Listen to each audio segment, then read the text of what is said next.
like Pat said, for the past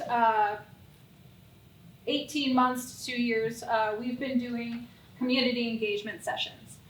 This has been to engage the community and get feedback. And what I'm going to do today, I'm not going to throw a bunch of numbers at you, but what I do want to do is tell you what my experience was like and what we learned from the various people that participated in these community engagements.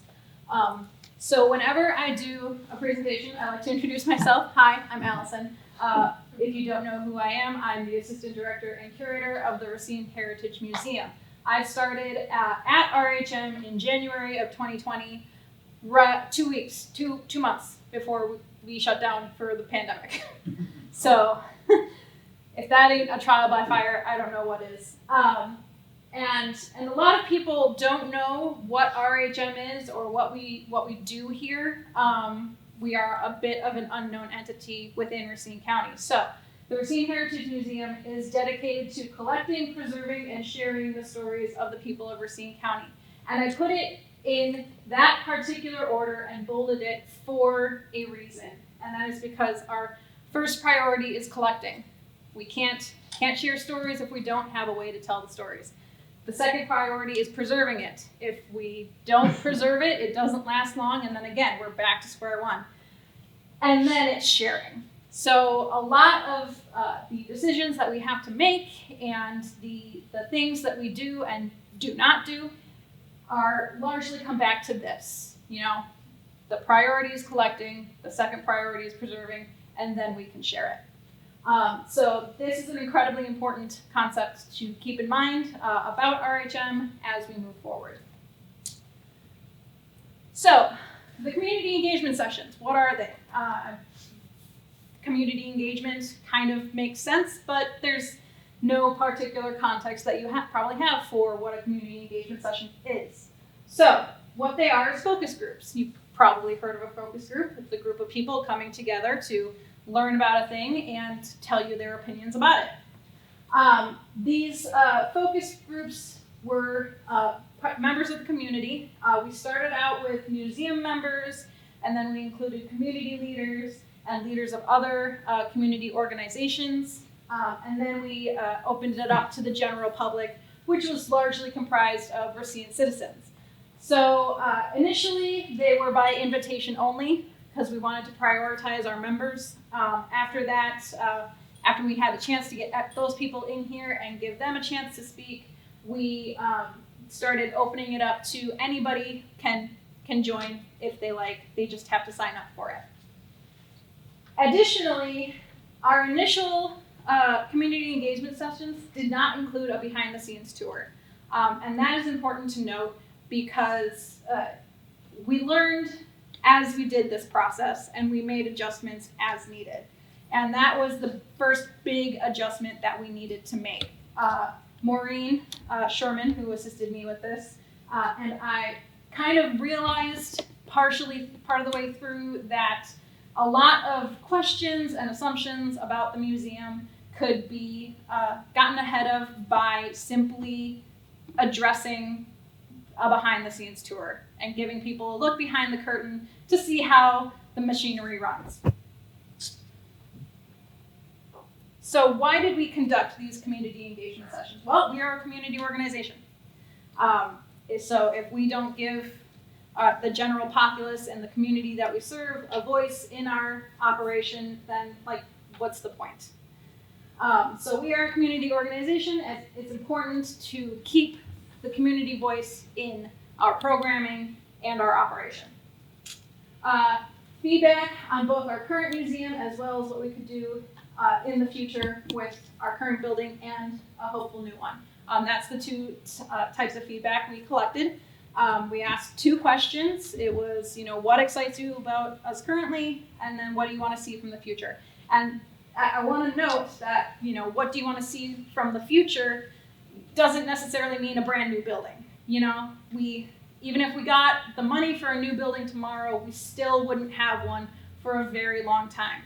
I'll point out Milwaukee Public Museum as an example. They've been working on that for a couple of years now, and they still aren't going to open until 2027. So what can we do for the short-term future as well while we are still in this building. And that was something I really wanted to drive home with people. So, summary of the tour. So we started with an introduction to RHM, a bit like what I just gave you, but a little bit more in detail, addressing specifically our mission, our collection policies, stuff like that.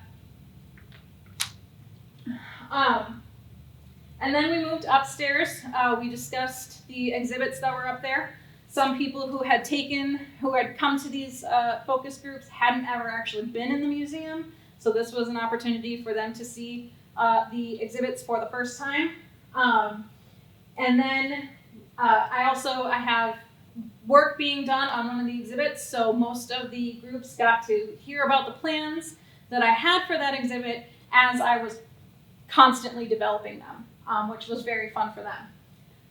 Additionally, we moved downstairs, and then we talked about the main floor exhibits, where we are right now, as well as my office and the textile storage room. And this is their first chance to look behind the curtain, and it just so happened to be, my very messy office. And then we moved downstairs into the archive, where I got to talk to them about our archives, everything that's located in there, how we do research, stuff like that.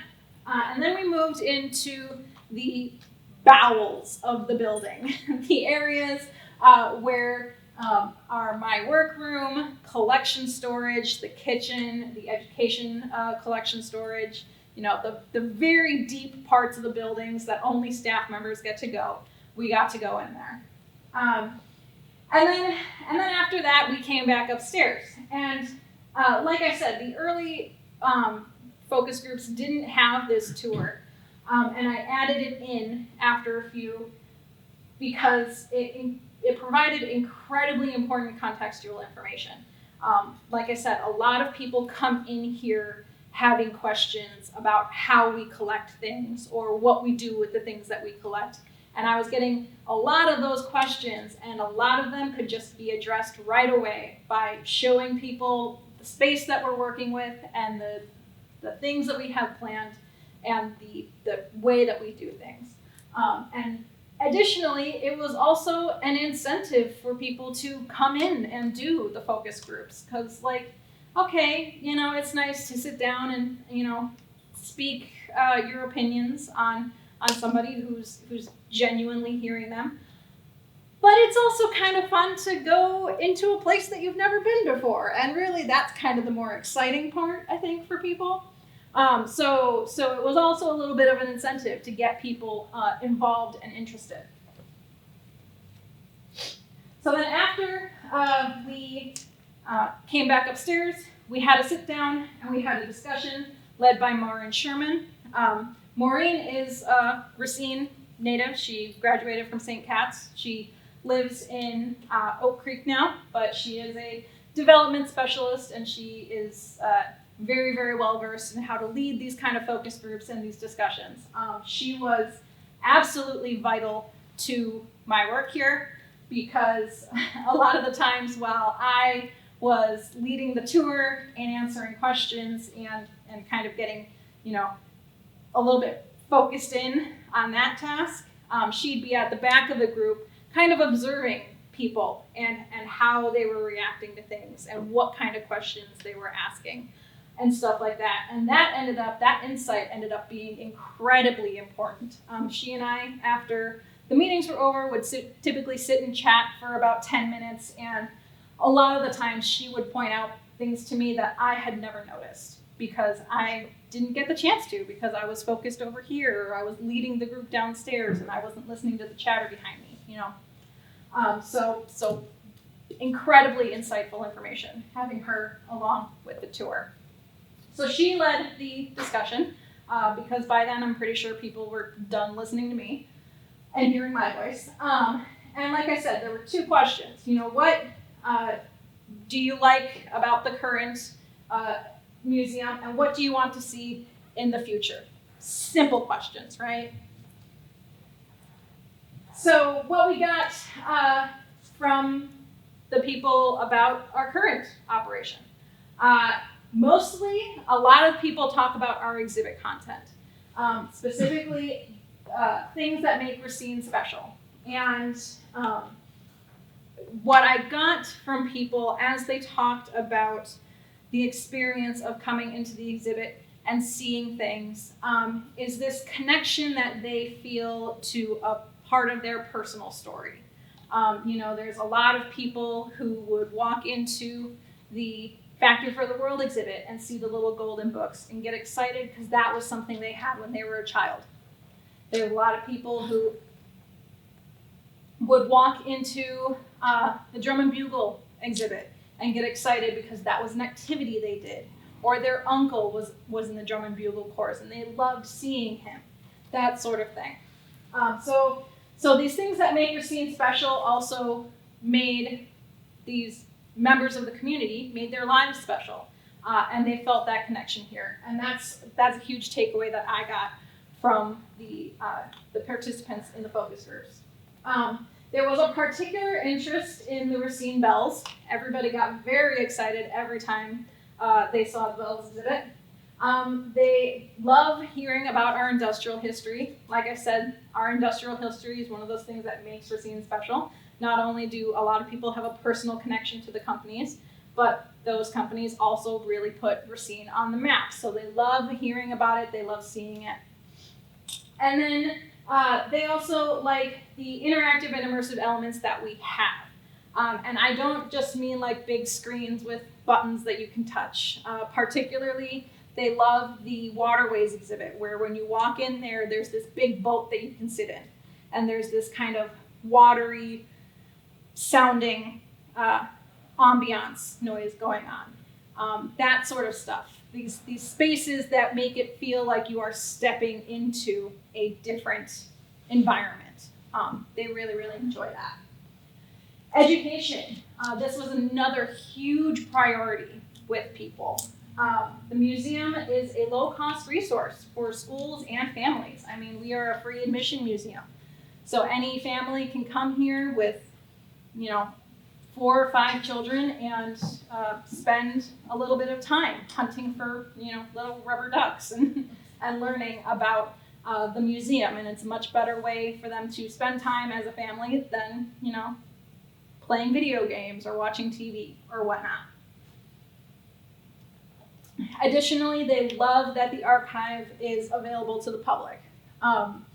We, of course, maintain our archive for, research purposes and also for, the whole point of needing to preserve that history and stuff. But the fact that we make it so available to the public to do their own research, even if it's not particularly scholarly, it might just be, I want to try and find out, where my mother lived when she lived here, sort of thing. And they love that. They love that it's available to them and it's an option to them. And then I would say the third priority that they had was our physical environment. Not only located in a historic building, because again, there's that aesthetic, that feel of stepping back in time when you're stepping into a historical building.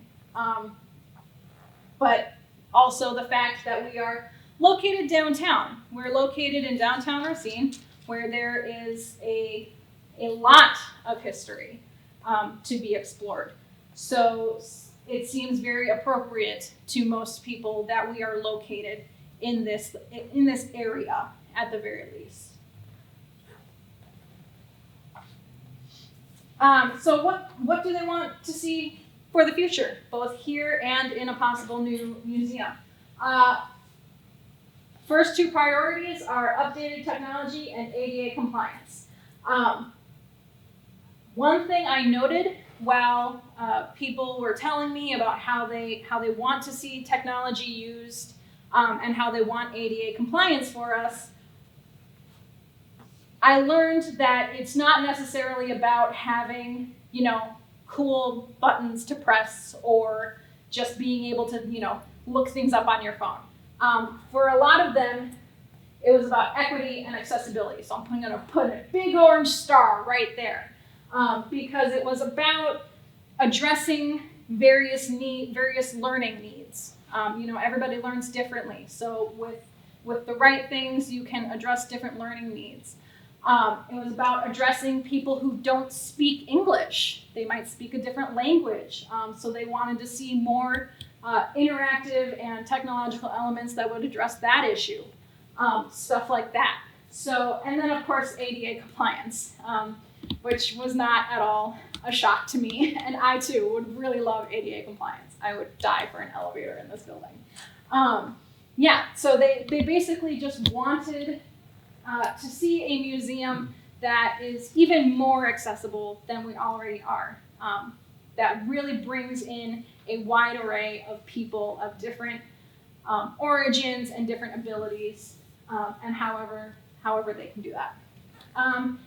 And then we got back into exhibits. I mean, when you come to a museum, that's what you're interacting with. So that's the first thing that you think about with a new museum is what are you going to put in it? What are you going to show us? So a lot of people wanted these categories. Almost every exhibit that was suggested could fit into these categories. So number one being the J.I. Case company, one of the biggest employers of this city, and a lot of people have a very personal connection to J.I. Case. So that makes a whole lot of sense. Military history. A lot of military history in Racine County, and we don't have a whole lot of it on exhibit right now. More exhibits about diversity. More contemporary stories, and that might seem a little bit oxymoronic in a history museum, but there are people who want to see more stories about the later half of the 1900s. They want to see more things from their youth, maybe, if they were born in that era. So things that at that time made Racine really special that are now kind of gone, that went away in the 1990s. More county-wide stories. Like I said, we're in Racine. A lot of the history has happened here, but there is a whole other half of the county to consider. Waterford and Burlington, Norway, all have really great stories within them, and that is something that we can address now. We don't need a new building for that. And that's actually one of the things that I'm trying to keep in mind as I update the upstairs exhibit, is to add in more of those stories. And then more women's history, which again should be no surprise considering the fact that one of the most beloved stories of Racine is the Racine Bells. Those are the top priorities, I would say. There were a handful of other suggestions, but by and large, the biggest excitement was for these topics. And then we got into more of what Racine could do as an organization, not as a physical space like the exhibits, but as an organization. And a lot of people wanted to see more support from the city of Racine. We don't currently receive any, and they believe that the city should be, really celebrating the history of Racine with us, as well as more collaborations with other organizations. Preservation Racine, for example, the library, for another example. They want to see us engage with them some more, and perhaps in the future with more manpower and more man hours, we'd be able to do that, and we could do great things together. And they really want to see us become a leader in the community for spirit and pride.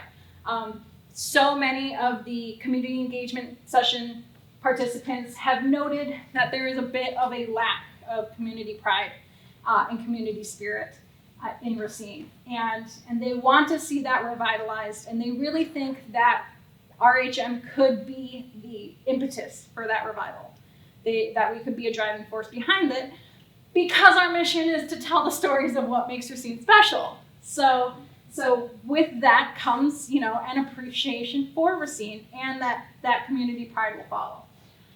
So it wasn't just our physical, what we can do in a physical space, but what we can do as a organizational leader in the community moving forward. So I have our final takeaways. For starters, I want to give a huge thanks on the record to Maureen. Like I said, she was indispensable for this process. My final takeaway with these my experience talking to these people and touring them around was that there is a lot of potential here. There's a lot of potential for what we could do.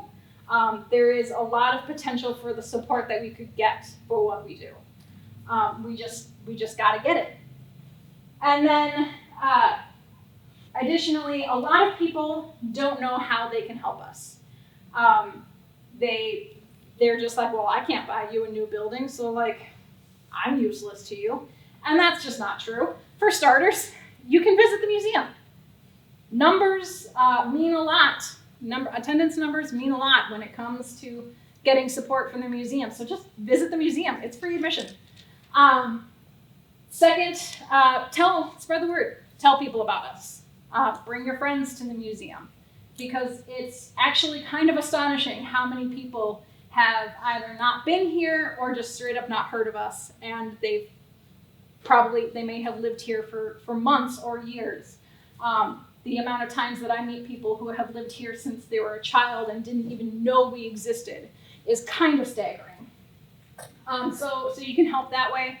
And then you can also just do simple things like follow us on our social medias, leave us a good Google review, things like that. Anything that helps to kind of boost us and show the world what we can do. So that's all I have. Does anybody have any questions for me? I don't know if you guys can share a little bit of what, I mean, not in detail, but what are your next steps along this path that you're taking?